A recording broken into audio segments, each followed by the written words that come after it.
So with your criticism, right, it has caused a lot of issues racially, as some fans have gone at you in the comments claiming you're speaking on a black art form as a Latina and you have no say in this and you're pretty much white. You're a Karen.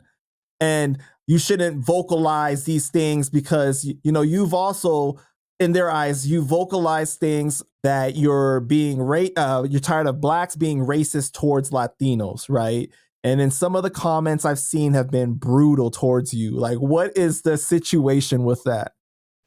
Now, first and foremost, I love my blacks, okay? Like that's like we are all one. At the core of who we are spirit, including white people. Okay. So we are first and foremost a spirit being. We possess a soul, which consists of our mind, will, and emotions. That's our soul imprint. And we simply live in a body and in a vessel. And I say things like that to trigger, to also, bring up the discrepancies that are happening. Like why do people want to tie color to poverty and oppression and this music that is keeping all of us down? Why do people and there's so much confusion about all of that and about where people come from, where people truly come from. And I don't want to get too much into that right now because people are going to misunderstand. But we all come from the very same place. So in your eyes, you're saying that like you're coming from a loving place, obviously, because it's, I know that you grew up like in the Bay and you grew up in these different areas where there was a lot of diversity. So it's, you're interacting with all types of races all the time. And it's not coming from a place of ignorance. Right. Yeah. I was on this like internet reality TV show, right? And it was like, I had these girls like hating on me, right? One of them was a black girl who was a cheerleader in Texas, right? So she sounds like this and she's like cheerleader. And all of a sudden now she wanted to be a rapper because it's cool to rap and all that. But mind you, this is her. And she was cheerleading with the girls in Texas. Mind you, I'm in New York City smoking with my homies in the stairwells. You know what I mean? So they're seeing me as because of my skin color and I look like a white Latina. But then they'll take this black girl who sounds like this, who's been cheerleading all her life, but I've been smoking in the stairwell with the homies in the projects. You know what I mean? So I know that people are going to take that comment the wrong way because they're going to associate, oh, so you're trying to say that smoking is associated with black people and you know what I mean? Okay, so then why associate music with color? What I'm saying is, culturally speaking, I am more of the culture than even this black girl was. Because she's from Texas hanging out. She was a cheerleader. But get it? I get what you're saying. I get what you're saying. It's just racial conversations are always so hard to have. And it's tough. It's a tough thing. Well, and that's exactly what our government wanted to do, to divide us. Because you get into the race thing and really racism really truly don't even exist. I'll tell you why. It's all a human issue at the core. We go back to true, like what all the history we've been taught in this country too is very false. So we're like basing things off of false information. We don't know how our government has been involved. We don't know the ties up there.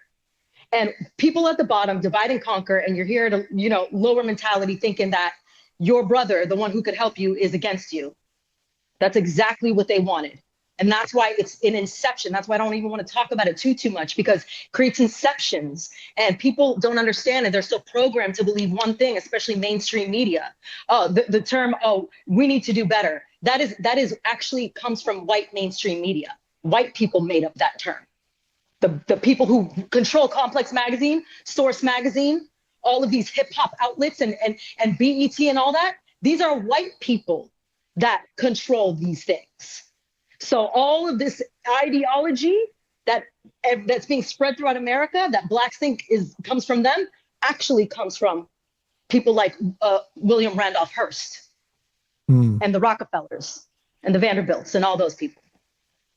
It's a tough thing with hip hop because you see it's gone global. It's transcended skin color, but it started as an art form from black people. And traditionally in this country, black people have had things taken away from them, and there's a level of First, exploitation. let's go back really quick. The Okay. history of music in New York City, right? Hip hop was actually a collaboration of blacks, Latinos, Jews, and Italians. The kids coming together in the streets. Obviously, black heavy, you know what I mean? But Primarily. yeah, but because of and very Puerto Rican heavy. But I like to be like, oh, we made this, we own this. Like, no, this all of our world is a collaboration of of all cultures coming together and things coming together. You have Latin salsa, you've got the rhythms that come from Africa that were brought over to the Caribbean, that were fused with European melodies and harmonies and created this genre of music that made its way to New York City, that affected the kids in the streets of New York City. They started doing this. Next thing you know, Boogaloo came about. But then the guys at Fania, they started blacklisting the Boogaloo bands. So that music, that genre, pretty much kind of deaded itself. And so the kids had to take this to the streets, and hip hop came out of, I call hip hop the bastard child of Latin music. Why is that? Because Boogaloo didn't get to live its entirety. Boogaloo was a fusion of Latin rhythms and R&B and soul. But okay, so because hip hop is a culture and there's many different elements, right? Now, the people that were there in New York during that time say that Puerto Ricans were primarily doing the graffiti and the breakdancing, while the blacks were doing the DJing and the MCing, right? Okay, so, but all of it is hip hop. But as far as the four core elements of hip hop, right? But as far as the actual music side of it, do you understand like why blacks would have a level of sensitivity to this when you are criticizing specifically the music portion of it? I'm not criticizing. Well, because guess what? I'm telling people the music didn't even really come from you. The sound of the music, the true sound, was this melodic, bright, uplifting, this fusion of R&B and soul and Latin rhythms. And all of a sudden, minor chords came in. And all of a sudden, gangster rap came in. And we see the decline of it all. So do you think that was an actual agenda, or that was a representation of the times of the people and what they were going through? Because, you know, when you think about the crack epidemic and the things that people were enduring through the 80s and giving the birth of the more harsh sounding hip hop with gangster rap. Sorry, say that again. So like, you know, like you're saying that hip hop declined in its message as it became more about gangster rap and these different things. But you had the eras changing, you know, with the introduction of gangster rap and with the introduction of the crack era and everything. Yeah, it started. Well, I mean, it was a deliberate agenda too, because the more that's what I'm saying is at first it seemed like, that's why it's psyop. It seemed like, oh, you know, power to the people, this uprising. But it was a trick of the mind. It wasn't that. And it wasn't implemented by the people. The people just followed. Okay.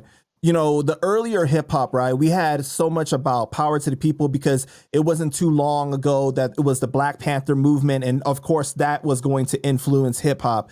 And then the crack epidemic happened and that did influence hip hop. But you're saying that there was an agenda at the top all along that was influencing things. Yeah. And the people at the top, the people who incorporate the agendas, they're not just white either. We got to understand that, you know, we got to understand that this was people get paid. People need to know about the Boule.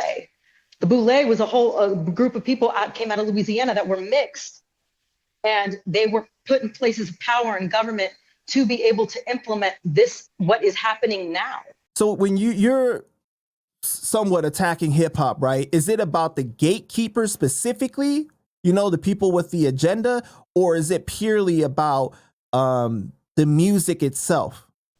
It's about the frequency of the music and the content, both the lyrics that have lyrics in itself have a specific frequency, but also the music, which is actually more potent.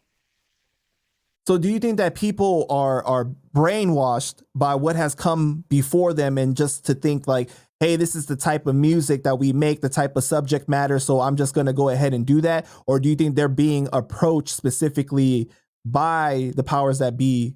early people on. Like I said, I feel like we have Africa Bambaataa, who has been accused of a lot of child sexual abuse, and we have KRS-One, who defends him to no end.